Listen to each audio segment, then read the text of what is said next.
স্বামী স্ত্রী পরিপূর্ণ পর্দা করে ফেসবুকে ছবি দিলে কি গুনাহ হবে? আবারও সে পর্দার প্রশ্ন।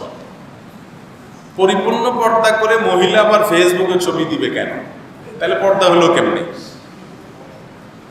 আমরা চাই আজকাল যে পর্দাও করবো, বাকি সব অগলা থাকবে। হ্যাঁ, এগুলো অযৌক্তিক কথা, এগুলো অবাস্তব কথা।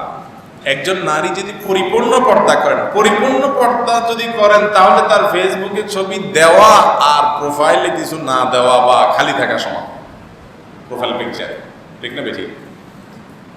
আর যদি সেখানে আপনি শরীরের কোনো অংশকে ফুটায় তোলার চেষ্টা করেন, চোখগুলারে অন্তত ফুটায় তোলার চেষ্টা করেন, সেটাও কি হবে? পর্দার পরিপন্থী হবে। আল্লাহ তাআলা তো সৌন্দর্য প্রকাশ করতে নিষেধ করেছেন, আপনি প্রকাশ করলেন, এই জন্য এটা জায়েজ নাই।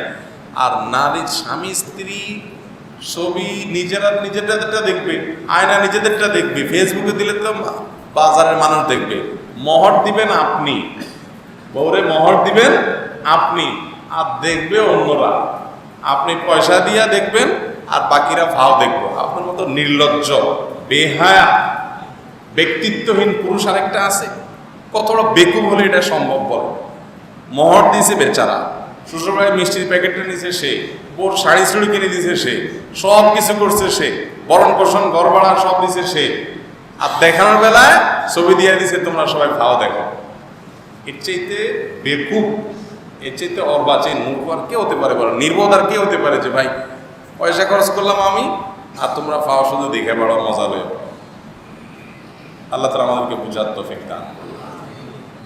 রুচি থাকা উচিত, রুচি। আপনার স্ত্রীর, এখানে তো পর্দার কথা বলছেন, অনেকে তো সাধারণ ছবি, একদম খোলামেলা ছবি দেয়। আপনার স্ত্রীর খোলামেলা ছবি দেখে অন্যজন কি চিন্তা করে জানেন না? জানেন না? আপনি নিজে এগুলো এরকম ছবি দেখে কি চিন্তা করেন, অন্যরাও সে চিন্তা করে। বুঝেন নাই কথা?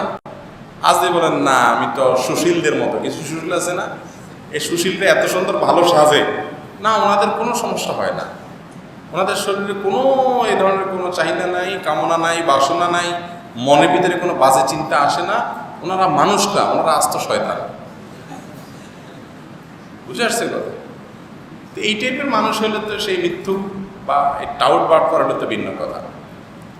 আল্লাহ তাআলা আমাদেরকে বুঝার তৌফিক দান।